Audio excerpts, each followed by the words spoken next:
Gather, veterans. It's time to join the fight. The long war begins.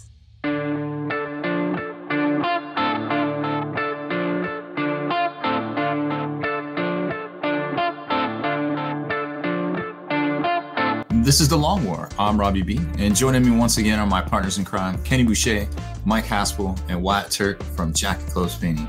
What's up, guys? Yo, dog, great to be here. Hey, everybody. Yo, what's up?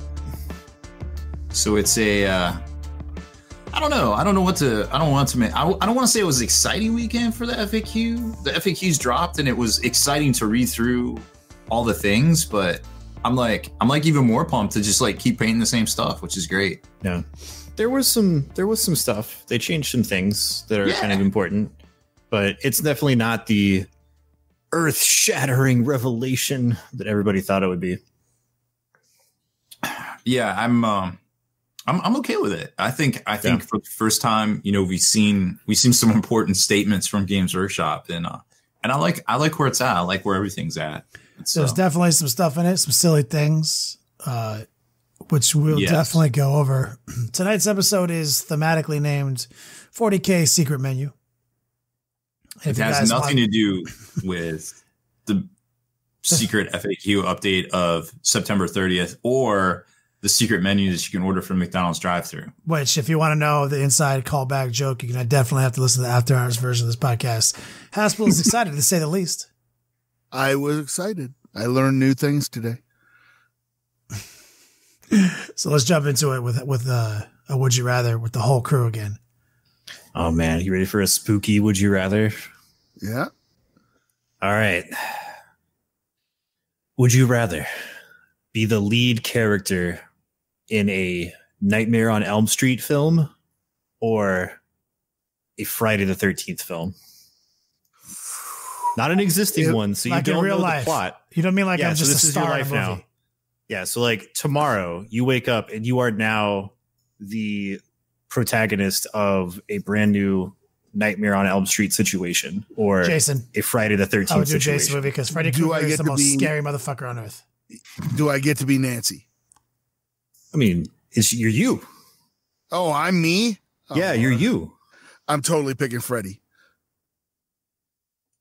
I'm going to be teaming up with him inside a week. Here's your nightmares. I don't know. Be like, Freddy, brah. I can't fight.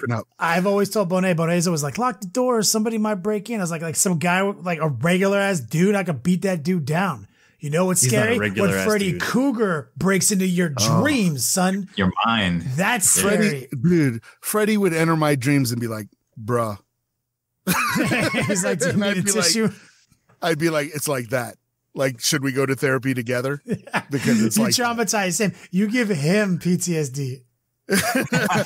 He would just be like, I had no idea. He'd break down and start crying. I'd be like, dude, it's all right. It's all, come on, pick up the glove. You can do it. Chase me. Come on, Freddy. You're born for this. Sad. Oh my god! Don't give up on me, brah. I just want to see this movie with Kenny because every time there was a tough guy in a Jason movie, they always get murdered super hard. And Kenny's being the tough guy, and Jason's gonna fuck his ass up. Well, for some reason, in movies, like people don't have the Second Amendment, so I'm definitely not gonna fist. This is your life now. No, you can't game this. And then make the you said it's me. Your cell phone. Said it's me. You are you, but you're in a Friday the 13th situation. Where guns don't exist. Cell phones God don't work. You don't have guns. None of that. Like you're a white dude. You're even dumber. Like you're gonna be like, man, that like weird room in the bottom of my apartment is super creepy. I'm just gonna go in there and check it out. Yeah. Without telling, you're gonna be like, Bonet, there's nobody downstairs. I'll show you. And then Jason cuts your head off. Still less scary than Freddy. I can't do Freddy.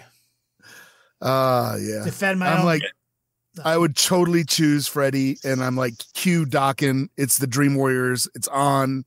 I'm gonna enjoy this. Yeah, it's gonna be awesome. I'm probably still gonna die, but it's gonna be awesome. Oh, it's like Bill and Ted when they play the games with death. Bill and Ted's Bogus Journey, the greatest movie of all time. We have a whole synopsis on that on this podcast. You got to go back and listen to it. It would be something like that. The most epic film of all time. Yes. It is exactly like that. And everything. Yeah, I think I take the Jason scenario. You take Jason? You'll fist fight Jason with me? Oh yeah, totally. So I'm saying now you got one skinny white guy and one obese white guy. We got this. I think I'd introduce like a Home Alone scenario, like all the booby trap the house and stuff, because there's always stuff laying around. You booby trap the house against Jason. See, I like Rob's thinking. I think Rob would survive, and Kenny is going to be the big lunkhead jock kid that always gets murdered. Well, it's like, and then Rob's going to be the lone survival. Yeah, it's true. This could be our last night on Earth. Yeah. This is that. Absolutely. Good stuff. I lost my chat. Where's my chat? I need my chat. All right, good. Would you rather, Rob? Do you want to lead us in a? I keep changing it from nerd stuff to back to tabletop market watch, right? No, you don't. I see it all the time. Nah, I missed it the first time, but I got it on YouTube. Now I know there's two places I got to change it. Did you refuse to say nerd shit? You said nerd stuff. I don't know. Yep. He won't even say shit. Demonetized. If you guys ever hang out with Rob, like for real, in real life, he's a sailor. His voice, he uses every curse word there is. He is. I've seen Rob mad. I didn't know how to feel about it. It was weird. What was I mad about? Oh, things. Oh, all right. State of the Union, cats, cat equal rights. Gluten allergens. Cats are people too. This one time you had to like cut your grass or something. Cut your own grass. Cut your own grass. I did borrow I call it the pointy cut stick, pointy cut chainsaw thing. On a stick. No, yeah. Well, no, it's not the chainsaw. That's a pole saw, I think it's called. I believe the Night Lords use it. This is it's got just a blade, and then it's got a little rope thing, and you pull the rope and notch like pruning. Yeah, but it's like a big stick. Okay. It sounds I'm going to throw out. I'm a 40K term. It's an auto scythe. Auto scythe. Yes, it's an auto scythe, and it's got an extended pole on it. And I basically walked around the backyard like I was, hunting Moby Dick, and I was like Cat and Ahab, and I like chopping down. Like, did you throw it at least once at a tree? I really wanted to. Heart, I stab at thee. I really thought the blade would break if I did that, and it wasn't mine, so it looked expensive. Just so you guys know, that's Rob's life right there. What? Hobbying in the backyard? Running around the backyard with a fucking auto scythe, pretending he's Captain Ahab. That sounds like a good afternoon. I'm not going to lie. You and me who eat alone in the dark. Staring at the Another callback to the webcast. I got all sorts of vitamin D, or we just call it the D, and got my workout. All these things. Put some stuff out in front of the house for the nice people that come with a mechanical arm to pick up and received the D. Received all the D, the filter through the trees. It was great. Anyways, so nerd shit. So I said it. So we don't know. There's one release we don't know 100% about, but I'll let Haspil talk about it. Coming out next week for Warhammer Underworlds is the Grimwatch, which is like the Flesh Eater Court Duders. They're $30 US. They also have some premium sleeves for $12.50 US. Woo. Blackstone Fortress is getting a couple of releases. There's some sort of Abominable Intellect card expansion. I guess, whatever. But they're also putting out the Cultists of the Abyss, which were the cultists from the first box, I believe, but also like the Beastmen and the little, what were those little tech dudes? I forget what they're called. And I think there was one other thing that was in there too, but it's basically a huge pack. Those are $40. And then the cultist ones, which just came out, are $25 each, which look way better than a normal Chaos Cultist. So I'm kind of glad they're putting those out so soon. Because they look pretty dope. And there's just some books and different things. Blood Bowl's getting finally getting their cool Lizardmen and all their dice and their accessory packs. And Spike Journal issue 7 is also coming out.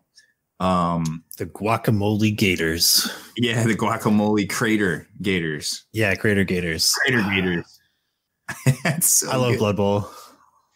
Blood Bowl's fun. It's just like one of those games. They're just, they're coming out with so much stuff so fast. It's hard to keep up. I've figured out what it is about Blood Bowl that can turn people off, and there's an easy solution. What's that? And that is to take the section of the rule book that talks about running a league and just rip it out and tear it up. And don't do that. And don't do that? Yeah. And here's the reason why. It's because for new players that don't really understand how Blood Bowl works, if they lose a player or like a player dies or they're on like the injured list for like a game, like the next game during a league game, it can be really disheartening for a new player.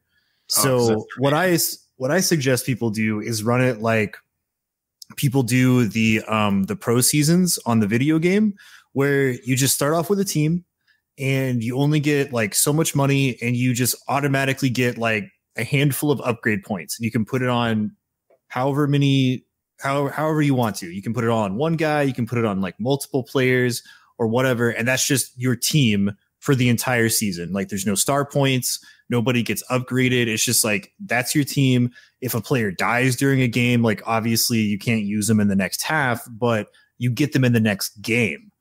And once you acclimate people to what Blood Bowl is, then like down the road, they'll get used to like, oh man, if I lose a player in like game one of this like 10 game season, like, dang, this is going to suck. And like, they're used to it. They're used to the wackiness. Oh, okay. I got you. It is very wacky and it's different. Like people like happy endings. Blood Bowl does not have a lot of happy endings. No, there's no crying in Blood Bowl. No, there's only war. Well, there's only football. It can be pretty brutal. I love Blood Bowl. No, it's fun. It's just, Blood Bowl, like one of those games that I've never actually seen someone play a whole game of at a game store in the last 10 years. Yeah, unfortunately. It has a super diehard following on the video game of it, because I think that's like a way easier way for people to like connect with other people in the community and get games. But I mean, like they have like a huge Blood Bowl event at Adepticon. I used to play it on Xbox back in the day. It's still pretty good. It's true to its form. They actually accidentally, I think, spoiled a new edition of Blood Bowl. Like several months ago, they're just like, yeah, and the new edition of Blood Bowl is going to be out to coincide with a new edition of the, like, what was it, the cardboard or the paper game in 2020. And people were like, wait, what? There's going to be a new edition of Blood Bowl in January or something. And like, they're just like, kind of just turned the other way and just didn't say anything else about it on, what was it, Cyanide Games? I forget who the video game producer is. Yeah. So I think they accidentally messed up. Or we just read too much into it, but I don't know what cardboard and paper version of the game, what else it could possibly be. It was also translated from French, so you know how that goes.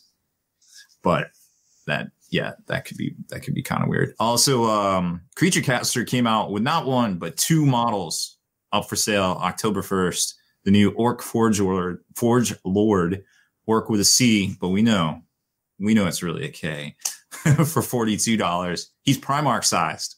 Kenny's already painted one. I've got one right here. He's almost done. He's not quite done. Tune in this Friday for the dramatic conclusion of Godface Killer Reborn. We've decided narratively, Rob, that he is my Watang clan war boss. That actually, remember that guy Brian who made me one back in the day? Mm-hmm. He made me a custom one. We decided he wrecked his bike, lost his arm in the wreck. Then the pain boy patched him back up, and they had to use what was left of his bike to make him a new arm, which is why it's so ludicrous and has a V8 attached to the back. Round and everything. So the Watang clan rides again with Creature Caster, and we're going to be finishing this model on Friday on Twitch. It took me a second to like truly appreciate it. And now that I got the colors on it, got the real orc colors, like the traditional like reds and everything, and I just threw some washes on it, got some highlights on it. It is fully like just amazing orc. Like it is the narrative, like possibly one of the coolest, just badass, war boss models I've ever seen. It's posed really dope. The fact that you can give it like two different pistols or two different hammers, 2 arm swaps, 2 head swaps. Yeah. You can leave the smoke is optional. The armor panels are optional. Yep. It's solid. I like the, I think we touched on this at some point, like that kind of the extraterrestrial, not like the blockhead kind of look. He's very not 40K. He's like a totally different subspecies. He's not that ridiculous, which is cool. Like, and I kind of miss that. It's one of the things I love about Orcs in 40K, but they contrast the low key, like more natural proportions with, the advent of a power fist the size of a fucking entire Space Marine. Torso. Like the whole body of the Space Marine. Yep. Yeah. It's kind of ridiculous. So it's truly ludicrous. And I love it. And it is Orktober. Yep. There's everyone's going to be where everyone who matters is working on orcs. I got mine ready to go. I got the big old Iron Boss from Artel ready for paint. Artel don't play games. Love this model. It's so dope. We paint him. And you got what? Your shirt. Oh, I dropped something important. You got your shirts too, right? Oh yeah, guys. Hard at work. I showed the new whip because we're bringing the Watang clan back in shirts on the new swag shop on hereticswag.com. So Inspector Mech is almost done. So we're going to have the Pain Boy, Inspector Mech, and Godface Killer in shirt form for Orktober. And it has been so fun getting back into illustration and drawing. Shout out to Wyatt for trading me a Yeti mic for a Wacom tablet. Nice. Truly made everything easier. And also, did you know there's like Haspil, do you know there's like a Wu-Tang like drama on Hulu? I did. Oh, yeah. I have not been able to watch it because I have no time. But yeah, it is ongoing. It's about halfway through right now. I literally did not know. So yesterday till late at night, I was sketching out Inspector Mech. Then I was done. Then I went online and Googled some Inspector Deck tracks to see what he's doing now. He's still really good at rapping, but his videos are terrible. But he's still a brutally good lyricist. And then I was like, man, I love Wu-Tang. Then I went into my room to lay down and put on Hulu, and sure enough, there's this Wu-Tang real life story shit. And then I fell asleep watching the first episode. Nice. It was intense. Yeah. It was awesome. So then I woke up today ready to go. Wu-Tang clan. Culture ain't nothing to fuck with. It ain't nothing to F with. In the fight phase, they unleash a swarm of killer bees. Nice. Nice. Painted like squigs. Creature Caster also has a release. They're, I think, one of their most expensive yet. But I mean, once you see the Queen of, it's possibly the most gangster model I've ever seen.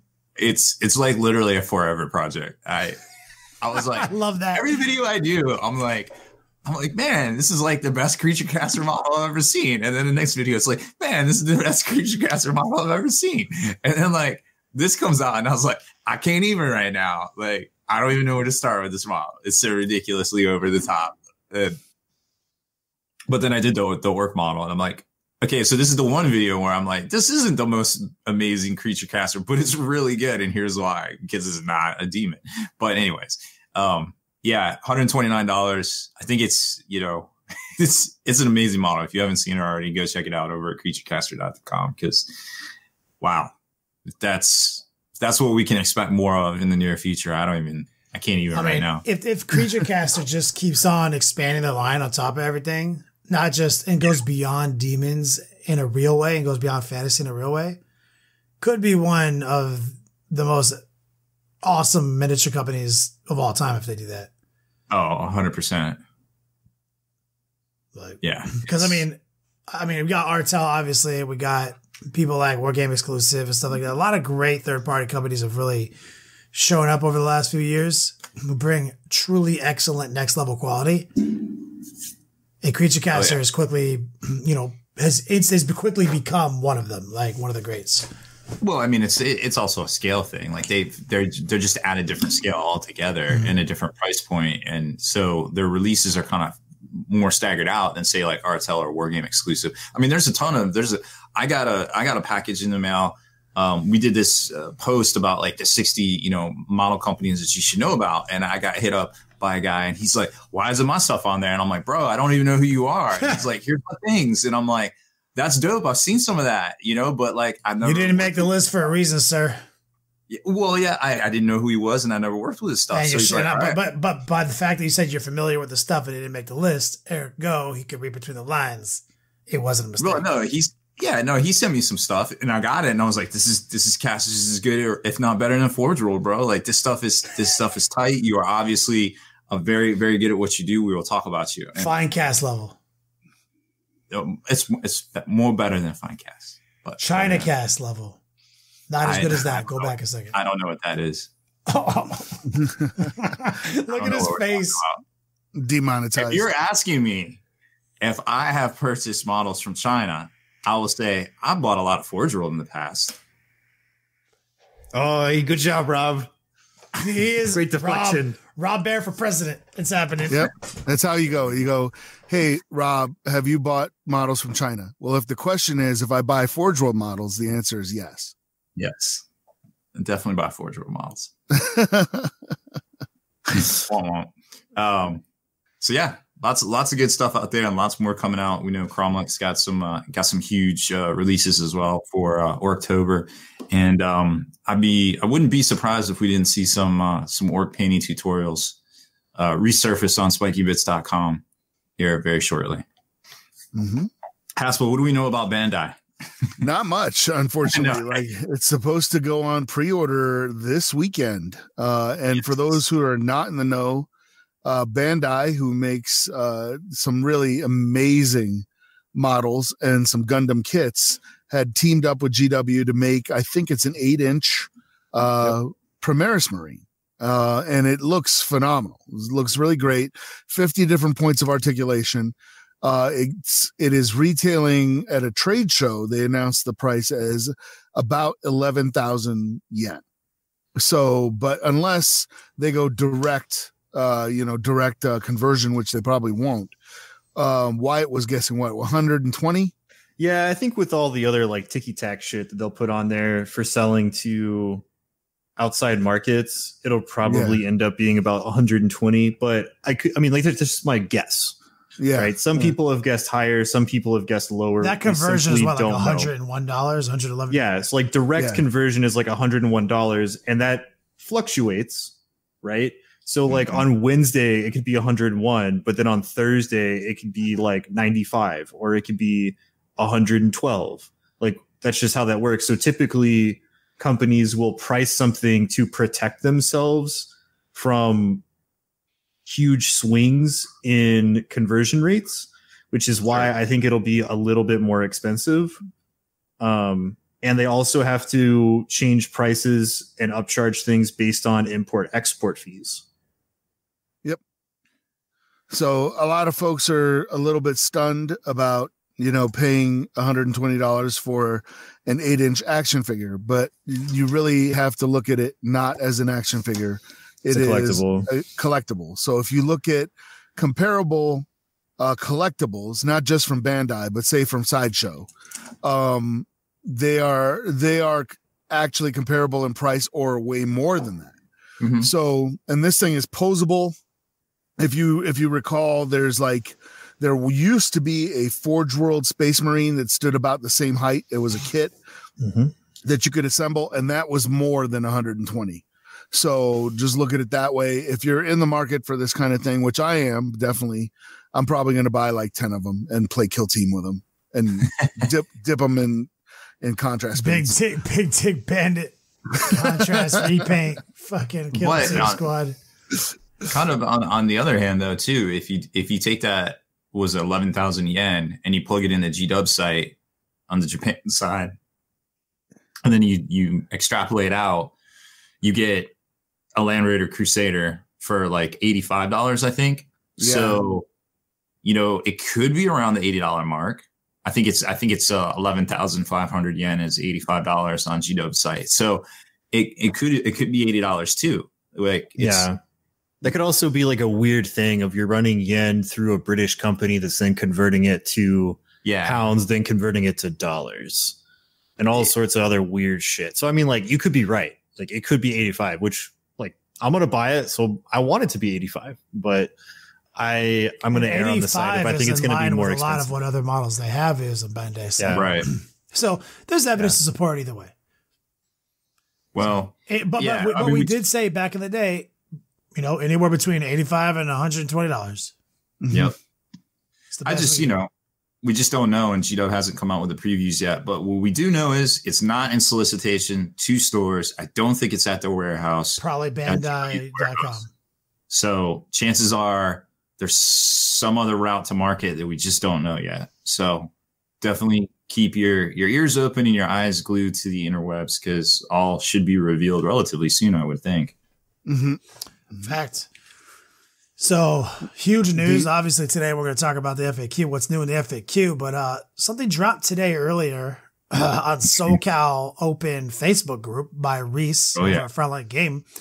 They have made incredible advancements in how they're going to begin to rule terrain in relations to vehicles, the fly keyword, in Warhammer 40K specifically, which is funny because we've talked about it here on the show. I even had a private conversation with Reese on the same exact subject. He was telling me he was leaning the same way as me. And here we are. And the rule I think they came up with is a really solid middle ground to possible complete, shutdown of the way fly keyword would interact with terrain. And basically they're saying if you're a vehicle that is a flyer on a flight stand, that's the kind of vehicle that's the measure from the hull. If you can't get your base on the platform on the ruin that you're trying to land on, and any part of the hull falls over the edge of that platform, similar to how like a flyer in the board edges, where like you can't have the wings of your flyer off the table, shit can't go there. Mm-mm. So so it's a complete 180 from the whole if a little piece of my base can sort of fit there, wobbly model, I can put all my flyers there. And I played a lot of games out here where dudes put 9 Venoms on the same building. Or literally got 3 Death Spinners on this one tiny little magic box because of wobbly model. So that a Lord Discordant couldn't touch them. You know what I mean? He's like, really guys, come on. He's like, And they're all just I guess narratively they're floating on top of each other. So they've made, that's a crazy, awesome shift toward advancing the game to what I believe in my heart is more rules as intended. Because I don't think GW, and remember, back in Nova last year, not even this year, when they nerfed fly keyword in the assault, it was because they saw somebody put a Smash Captain on top of the giant L terrain in assault down. They saw that and then banned fucking fly basically. And so, but what they forgot is that vehicles have been doing that the entire time. That same little magic strip L, literally an entire repulsor executioner can sit there with wobbly model rule. And you can put 3 on there. You'd be like, here's my bases. You see a wobbly model. Let's just put the repulsors over here and mark it with dice. People do that. So this is going to be a game changer because now you can't just shove all these flyers in these dumb spots that just make it, they can see the whole table with literally a 1-inch forward movement, pop up 10 inches and can see everything and can't be interacted with. That's gone. There's been an incredible suite of hilarious pictures being uploaded to SoCal Open Facebook group. I really strongly advise you guys to join that Facebook group so you can get in on the meme action. There are some funny ones with recent. Would you say that it was a Mick gangbang of grav tanks? Yes, sir. I actually plugged that from Competitive 40K, reposted it on SoCal Open after Casey posted his hilarious one with all the Dark Eldar flyers stacked up. Because whenever somebody does something stupid, they take a picture, your opponent takes a picture of it and be like, really? Yeah. I'm going to post this on the internet. And then I saw I saw the guy who posted it on the internet, and then I posted it on the internet. And then the guy who was actually the dude running the repulsors came on there and it was like, sorry guys, that was me. Oh wow. So on Competitive 40K, it wasn't like they didn't know about the rule yet entirely. Like the guy's like, is this actually legal? So the guy the other guy in the photo took a picture that was like, can you literally do this shit? And the dudes were like, actually, as of 2 minutes ago, no. Mm-hmm. And then simultaneously, we're having our own meme war on SoCal Open about hey, Reese, is this okay? Hey, Reese, is this okay? Dumb shit. And then that made it. So guys, today was a hilariously entertaining day in ITC advancement of the way we play this game. These guys are doing their work. Once we get terrain perfect and not exploitable, we're in a different category. Like if we can get back to 4th edition style terrain, and I think this is a positive step forward. Now that you can't do this stupid shit that we've been doing for too long. I'm so happy about this. Yeah. And you just started playing Repulsors, Executioners, and you're happy about it. Yeah, but I've always thought that it was dumb. And this is why. Regardless of the exploitation of play, a lot of events outside of major events, right? So you're talking about like LVO, big events like Nova and SoCal Open, things like that have money behind them to the point where, like, if there was a massive meta shift on the pro circuit that required them to change or replace a lot of their terrain, they'd probably be able to do it, right? When you trickle down to all of the regional and local scenes, those tournaments don't have the money to go out and buy 50 tables of new terrain if something is like being severely taken advantage of. So when we had our conversation about like, hey, you know, if we should take ruins and just make it like impassable to all vehicles, regardless of rules, it solves two problems with one solution, in that tournaments don't need to replace their terrain, and it solves the problem of rules exploitation. And so this is basically that. So if you have like a big giant building, then like, yeah, put your thing on there, more power to you, because if it fits, it sits. But if you're putting like a Caladius or a Repulsor Executioner on the 3rd story of this like 15-inch tall pyramid, ruin, like yeah, where you're like balancing it like the Leaning Tower of Pisa, so you can literally see over all of the other line of sight blocking terrain on the table, like that's bad, because they can't design every single table layout around 2 army lists, right? Like, so that was always my issue with it, is that like it takes line of sight blocking terrain, which we want and finally got more of after the first year of 8th edition, and basically makes it worthless, which is a huge issue. So this is a big change that I am a 100% fan of. That's fair. I think it's good too. I mean, even though you said the Caladius word, I mean, I'm still okay with it. Still okay with it.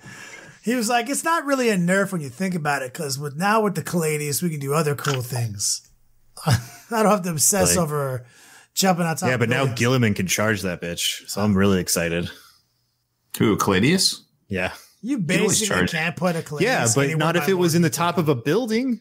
Gilliman's a monster. You better get right next to it, or you ain't charging it, because I'll throw a grenade at you and you'll be -2 plus -D6. I mean, assuming my snipers didn't kill that one character standing there that lets you use that stratagem. Yeah. You're one of your only 3 infantry models in your army. It's all right. One of them's -2 to hit, so good luck.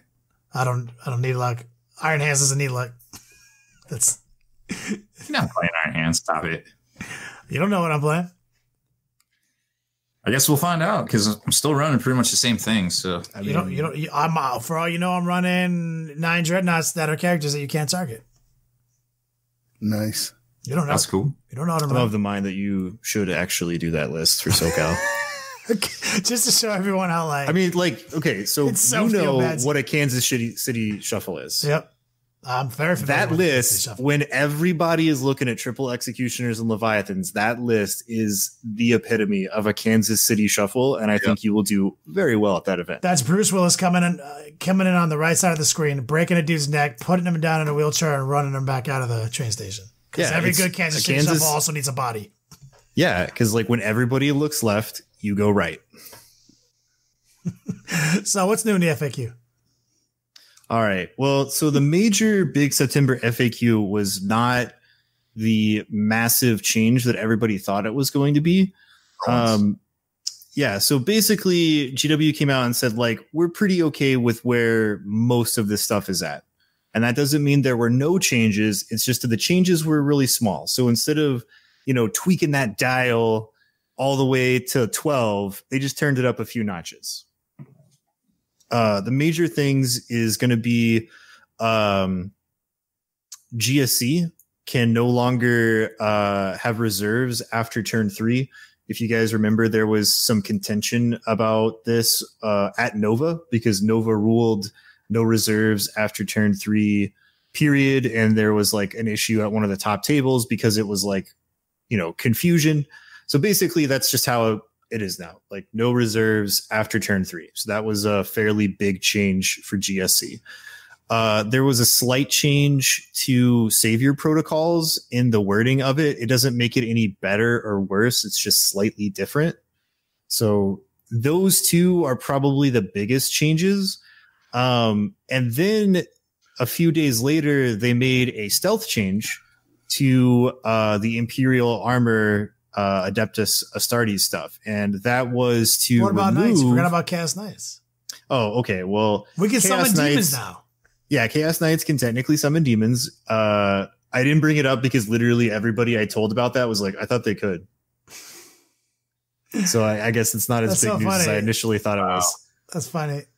Well, because they're chaos characters. So right. like, but they actually, for sure. But every other chaos character that has demonic ritual in the codex says it in their codex, and also has the army lists built in where you can pick demons from it. Like Chaos Space Marines has the demons in their entries, you know. So nobody, I didn't know one person who summoned a demon off for Chaos Knight.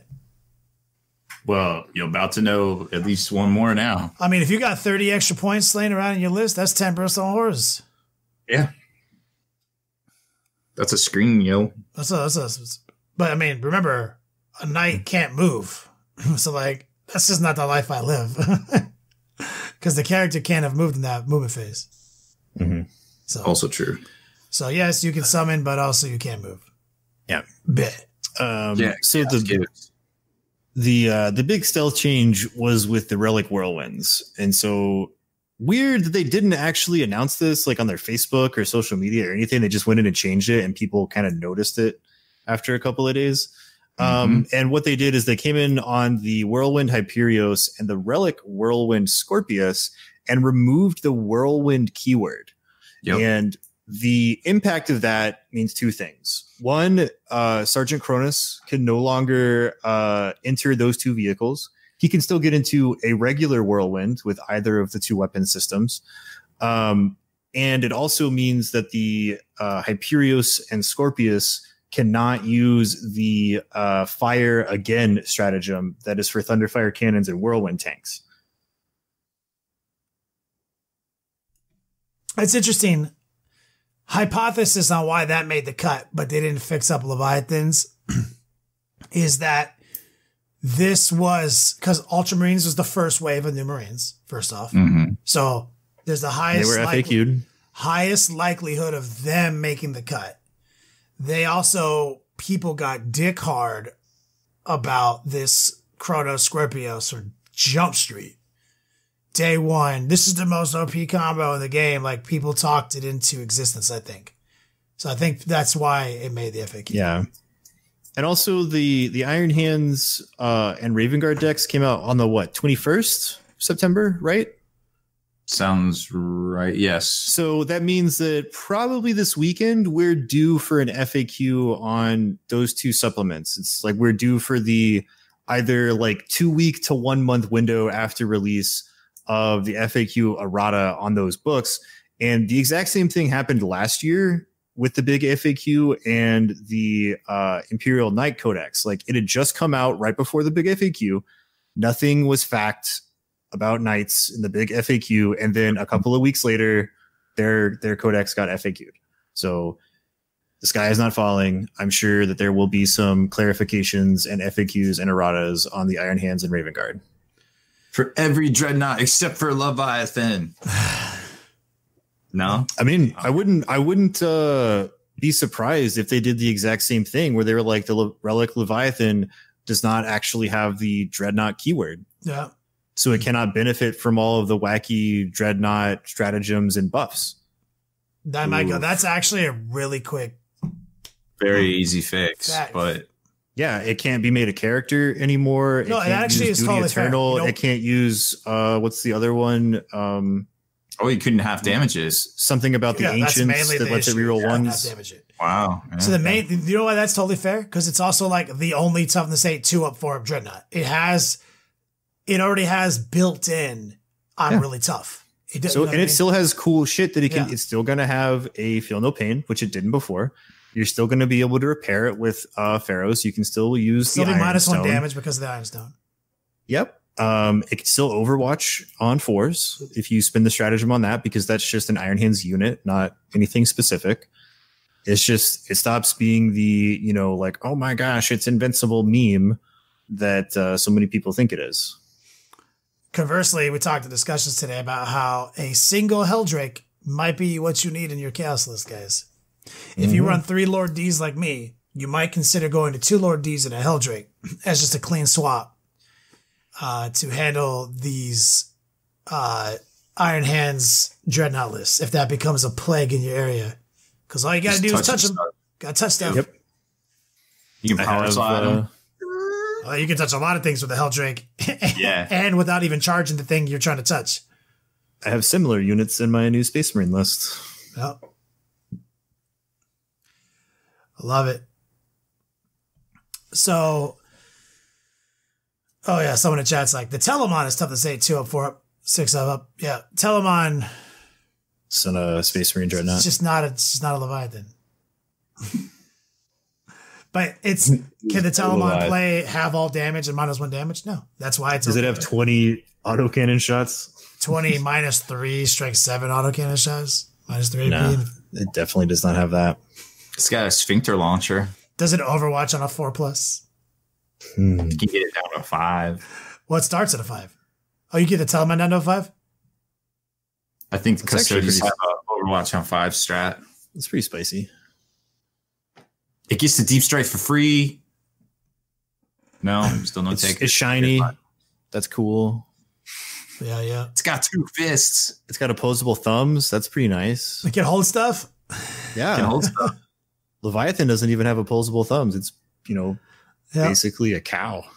Yeah, so I mean, like, the only reason the Leviathan is a thing, guys, is like people have already been banning it in major GTs or major tournaments. I don't even know if that's accurate. Are these major events? Are these majors? It's a GT. A GT is already discussed or already has in the book said you can't bring Iron Hands Leviathans, but you can bring other Leviathans. And that's a bad ruling. And as much as I acknowledge that this Forge World Index unit is currently dumb, you have to let dumb shit happen.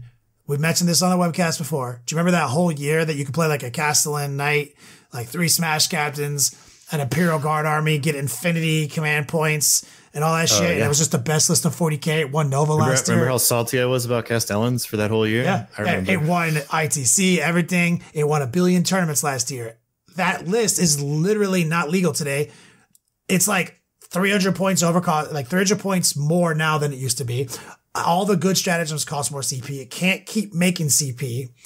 Like, you got to let a list be its most dominant self so that we can understand as a community how to play against it, what truly is wrong with it, so concise change can occur, not snap knee jerk. Like, let it be play tested. Mm-hmm. Like, let people come in there and see what it does against top table meta at these regional GTs and see if it's really all that and a bag of chips. Because, like, just being like, ooh, the theory crafting on this makes it seem so strong, so we're going to be cowards and just ban it. But, like, Ultramarines can still use Leviathans, which has a higher damage ceiling.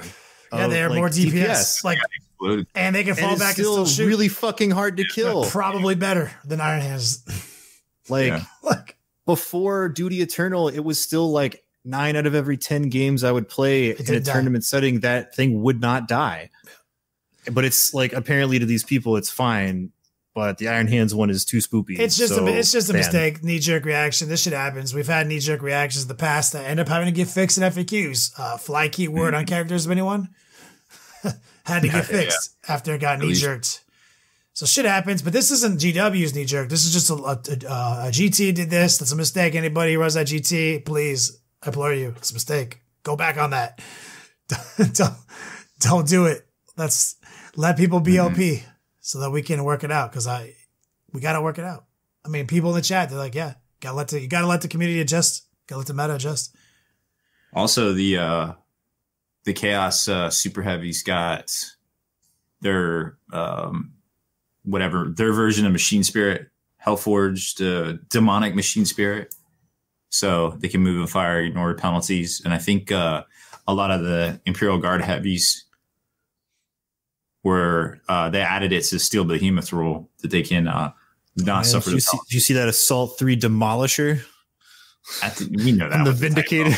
Yeah, I know. All the demolishers are what 6 shot or D6 shots. Yeah, D6. I just love the memes like, oh man, this assault tank showing pictures of like tanks jumping off of ramps and shit. It's great. I don't know what it is with GW and always getting Demolisher Cannon stats wrong. Like it seems like every time they try to update something, they like cut and paste error with that thing. I don't know what it is. It shouldn't have even been an issue, but they fixed the, hey guys, you can't actually have an infinite wounding loop of 6s on this Space Marine interaction. Shit, Like, should never have even been a thing. People in this community should never have been like, oh man, I have infinite wounding 6s, right? Obviously not intended, so they walked it back. It was partially on them because they said something stupid in an answer as part of their FAQ, but also like, how do you think, what part of this game do you think would an infinite wounding loop would be okay? Like this is a Marvel versus. Like, here's the thing: is you got to remember that some of the times the people putting this stuff out aren't necessarily the people that should be transcribing it and putting it out. As we saw, there was numerous typos. Some things were just recursory loops back to itself. We didn't get all the FAQs on Friday. They dropped some of them and didn't say anything, and there was a lot of stuff, we see this a lot with their posts. We see this a lot with their FAQs. They're trying as hard as they can, but at the end of the day, they've only got what they've got to work with. And, you've got higher ups to some lower ups to do these things. Yeah. Sort of like how you have your cats write articles. I'm sure that GW has some English bulldogs that write stuff for them, and they're just pause on the keyboard making typos. They don't know what they're doing. They're not everyone's a professional writer. Like Mike Haspil. Speaking of which, I saw in chat maybe like an hour ago that some people were asking about a weekly update on. Yeah. Well, where we are is we have had interest in actually having a traditional publisher buy the story, buy the novella. We're waiting now. That's the way it is. So we just wait. So anybody to catch you up, it was good. You were going to self-pub, narrate it yourself. And now the publishers expressed an interest in wanting to take it. Yes. So if what is the benefit of that is that it would come out in ebook and in print, and we could get perhaps Michael Kramer to read it instead of my hobo ass. Michael Haspil or Michael Kramer, which one would you pick? I mean, no offense, but Michael Kramer. Yep. Yeah. Ditto. Same here. He's so good. But I mean, that comes with a bunch of other stuff. So if the publisher actually does execute like, hey, we would like to buy this, that would obviously be very good. Because that hopefully they would buy a series and not just one standalone. But that would be a significant delay. That would mean that it wouldn't be coming out until next year for sure. So we're in a holding pattern. We sent it out and said, hey, can you give us an answer, soon, and we'll see. Well, that's good news. Solid. We talked about it a little bit last week, but guys, it's happening. Mike Haspil, man, I'm super happy for you. I kind of need a win, so I'm hoping this comes through. Guys, Mike Haspil needs a win, so if you want to help him out with that, all you got to do is call up like Grubhub's in his town, order him a gangbang, have it sent to his house. Like 30 of them show up. I'll be like, I died. Secret. No, you can freeze those, dude. Back in the day before I got the glutens, I would buy those 29. I think we know why you got the glutens. I don't even know where you're going. I can assume I know where you're going with this discussion. Please continue. You used to buy 30 of these, then freeze them and then eat them every day for like a month? If you're asking me if I... Rob Baer for president. Here we go. Ridiculous amount. Make America gluten-free again. Making America gluten-free again. Fun fact, the side effects of acute gluten poisoning are also the same as the side effects of alcohol poisoning. That wasn't a fun fact at all. That was a Buzz Killington fact. Thanks, Buzz Killington. So here's an actual fun fact. Your brain releases the same chemicals when you fire a machine gun as when you have sex. That's a fun fact. Yeah. Hey, Wyatt, ever done DMT? No, I'm joking. Just DMT. I have always wanted the to do natural that. Joe Rogan segue after you said that. Do you guys even know where we would go to do that? What, fire machine DMT? Yeah. Machine gun? You're in Vegas. Oh, yeah, Vegas. Yeah. They have a full auto range there. No, not machine guns, DMT.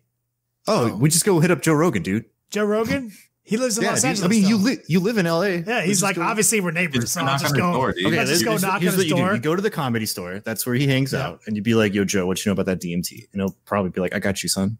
He'd be like, "I have tons of it in my pockets." No, in reality, he'll see a giant juggalo wearing Jinkos walk up, ask him about DMT drugs right before he does a set at the Comedy and then I'll Store, be in his and feel set. really uncomfortable. And he'd be like, "Yo, you ever have an ICP fan like assault you for drugs?"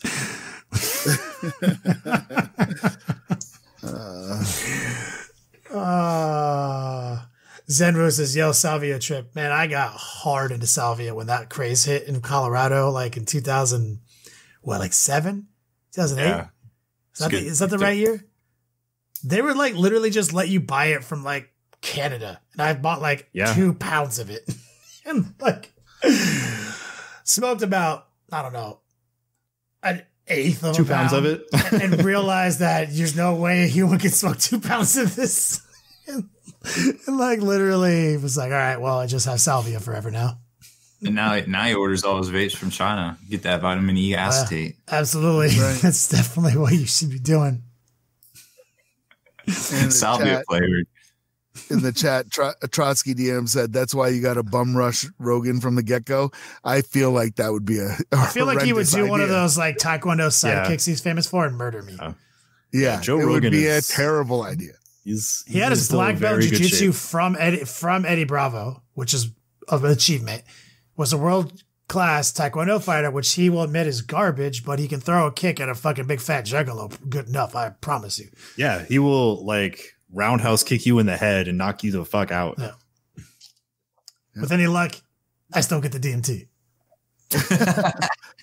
He'll just like leave it on your like. He's like, "Here you go, body. fucking ICP fan." One quick segue back to the 40K world. We didn't talk about Marvel and Warhammer 40,000 merging, or not really merging. Oh, merger! We're escalating. Raise the stakes. Raise the stakes. Please stop. Everyone lost their minds, right? So what it means is that GW has licensed Marvel Comics, the largest comic book company in the world, to do Warhammer 40K comics. That is a very good thing. And if you don't think that, I'm like, it's not, read Punisher Max, for crying out loud. Like these are some severe comics. These are not comics codes adherent to go back to those days. Right. And it doesn't mean anything that Disney owns Marvel. Honestly, if Disney jumped onto the 40K hype train, I think it would be a good thing. And in fact, I think I read a rumor that Kevin Feige wanted Brie Larson to be like one of the lost Primarchs. So that is a bold-faced lie. Don't even start that shit. I'm just trying. Don't you put that evil out there, Ricky Bobby. People are dumb enough to believe that shit. Oh my God. All the people getting upset about the whole Marvel team up is, they just teamed up with Hasbro to put out Monopoly. It was just a licensing deal. Like nothing bad happened. We didn't have Rob, is anyone actually mad about this thing, or are people just trolling? Yeah. There are people that were legit mad about this. Like within 10 minutes of this announcement, there were people already posting on Facebook about how Disney is going to buy Games Workshop, and then Disney's going to ruin 40K and ruin their childhood. Butthurt Larry's for reals. In fact, there's some real heresy in the chat right now. Twitch Village Idiot says, I'm not saying there's a correlation, but a lot of the people making these Facebook posts were boomers. Just saying that. Me and Wyatt did have a boomer related discussion on this. But what did Village Idiot say, Haspil? J.J. Abrams does a Grey Knights movie once Disney buys this out. It's just straight heresy. And then, but speaking of the boomers, I did hear that too. And it's something about the vapes, and they're going to be Naruto running, and you can't catch them. It was like, yeah, they these kids and their vapes, dude, and their vapes can't keep us all out. Fucking love it. Gotta see them aliens. Oh my Those God. damn millennials and their vapes. Why would anyone be butthurt about like good comic books about 40K? I mean, like, why would anybody be butthurt about Star Wars? Why would anybody just because it sucks? No, that's why. Haspil, hold on a second. Haspil, how old are you? I am not a boomer. I am 48. He's too angsty to be firmly in Gen X. Yeah, he's a Gen Xer. Yeah, 100%. I am firmly in Gen X, but I will call it. I will call it like I see it, and that's what we do on the Long War. And if you turn in a shitty Star Wars movie, I'm going to call it as a shitty Star Wars movie. And if you turn in something like The Mandalorian and it looks good, I'm going to say I'm going to go see The Mandalorian. I'm not running a boycott. I'm just, if a movie looks like garbage, why would you go see it? Yeah, Joker. Exactly. Yeah. Well, you guys think it looks terrible. I think it reminds me of Taxi Driver and The King of Comedy. So I think Taxi Driver is an awful movie. That is a fucking slog to sit through. Have you ever? That movie is like the most boring fucking movie I've ever seen. And then it's just gross, you damn millennials and your phones and your short attention spans and your vapes. I'm just saying. But I mean, I like a lot of older movies though. Like it is kind slow. of a cinephile. Like I love old movies just as much as anybody else. But Taxi Driver is just it is slow. I will and The King of Comedy is not for everybody. They're both acquired taste kind of movies. They're not for everyone. And I suspect I don't know anything about Joker. I just know what I saw in the trailer, but I suspect that Joker is going to have the same reaction, that there's going to be a lot of people going there expecting to see the Joker. And my guess is that he's not going to become the Joker until like the last 15 minutes. Yeah, that's what I assume. And like Joaquin Phoenix confirmed that, saying that like he wasn't going to sign on to do a multi-movie deal. He's only going to do a one movie deal. Look at the period of the film. It literally is a standalone movie. It has nothing to do with the universe. Yeah, it has nothing to do with anything. So it's literally not going to tie into any other movie. It's going to be him, his story. And I wanted to kick ass because I love Joaquin Phoenix, and he was Commodus in The Gladiator, which was one of the coolest fucking movies of all time. One of the best villains ever. Yep. Like, I wanted to kick ass because of Joaquin Phoenix. Yeah. I think it'll do well, but I think there's going to be a lot of people that don't like it. No, but you didn't like him in The Village or Signs? I did like him in The Village, and I did like him in Signs. I like those only good parts about those Shamalama Ding Dong movies that like. M. Night Shyamalan Ding Dong made one good movie, and then he tried to do it over and over and over again, and then it's like, Doug, we know Bruce Willis is dead the whole time. We know, and now every movie you make forever, we're just trying to figure it out. You know, like what's the Bruce Willis, money shot here? Oh, there it is. Yeah. But in any case, going back to the comics, Titan Comics, from Titan Books, they own a lot of licenses. They get a lot of licenses, like they do Aliens, Firefly, all these tie-in fiction stuff and everything. And Titan had the Warhammer 40K for a long while. They made some pretty good stories. There was like a Dark Angel series that I read that was actually really fun. They did a that's Death the only one I Watch remember. story. And right now, if you can find them, I doubt you'll be able to find the floppies, but if you can you should be able to find the trade paperbacks.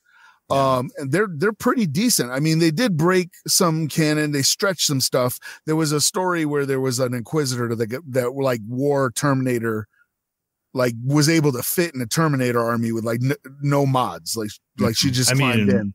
That's a thing though. It is like thing. Inquisitor and Terminator armor is like way back in. Oh yeah, Trader and shit. But it's like it just looked wonky the way the art. I know exactly the picture that you're talking about. Yeah, from that book, and it does look a little strange because it's so preposterously big.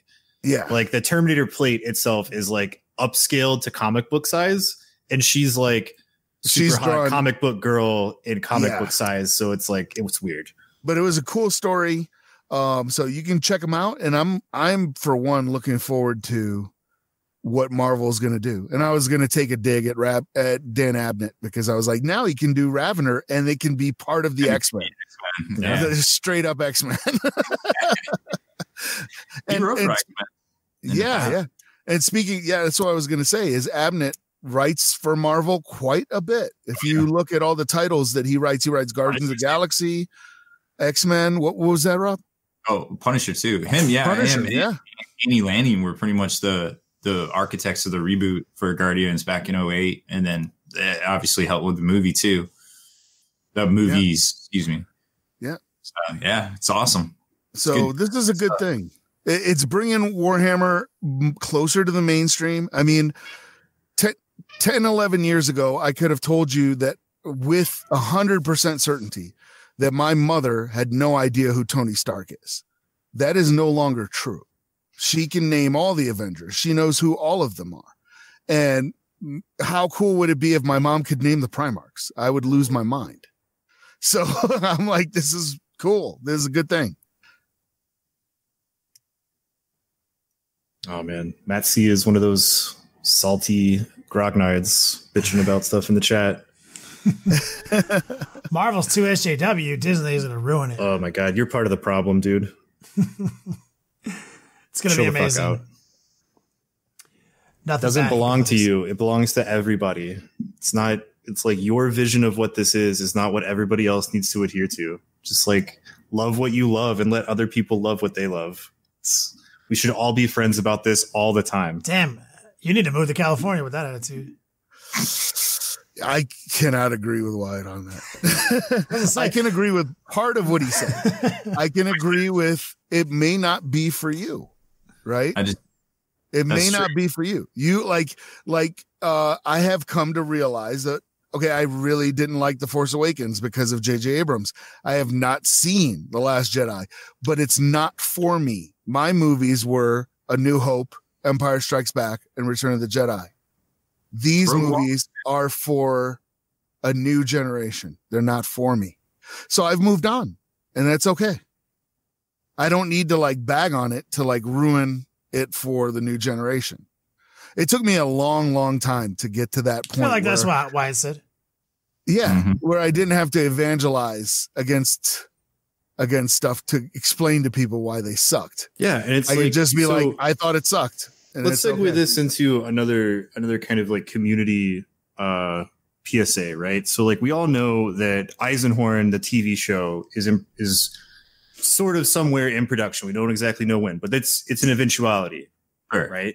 Barring some thing that could shut it down. But let's pretend that this thing comes out and it's on Amazon Prime and it's popular enough to get renewed for a second season. That's a pretty big marker of success for a TV show, right? It doesn't have to be the worldwide fucking sensation of Game of Thrones. It just needs to be popular enough to get a second season after the first one. What that means is that it's going to be a global reach that Warhammer has never had before, ever. And there was going to be an absolute torrent of new people that fall in love with Warhammer because of this TV show and then want to get into the rest of everything and join our community. And we, as stewards of the community, need to be accepting of them rather than fuck all these new people. This isn't I don't like the TV show because it's not my Warhammer and all these new people are ruining everything. And man, chill out. The more people that are into Warhammer, the better, because it's good for the community and just welcome them as play too. But it opens a lot of doors. And a really good case example for that of what Wyatt's talking about was Dawn of War. Yeah. A ton of people didn't even know there was a tabletop game.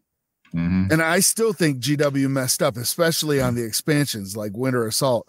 They should have included a miniature with the game. Oh, they definitely should have. And then people were super wait, what? And especially an exclusive one. Especially if on the box art on the back, it showed a bunch of armies and shit. Yeah. If a psychopath like myself would have gone to GameSpot and then bought it again at Best Buy and then bought it again just to get the 4 different Space Marine captains you could get by going to the different places. So I think they missed the they dropped the ball there. Yeah, but, you and me talked about that like in real time when it was happening. How we thought we might have been on another podcast when we brought this up in real time. I don't think that podcast exists anymore. Podcast, even if it does, it's not worth mentioning. No, it shall not be named. All in all, though, it's been pretty hype. A lot of great news. FAQs, new models, new comic books on the horizon. Action figures.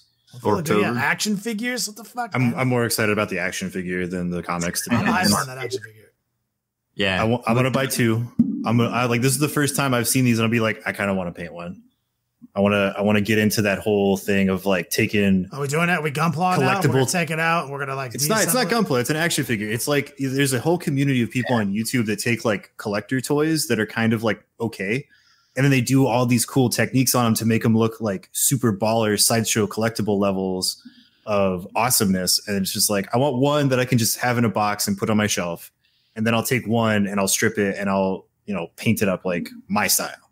And so I'm really excited for it. That would be dope. Me too. Well, I think we did a good job covering this week. Absolutely. Haspil, take us out of here. Either put these glasses on or start eating that trash can.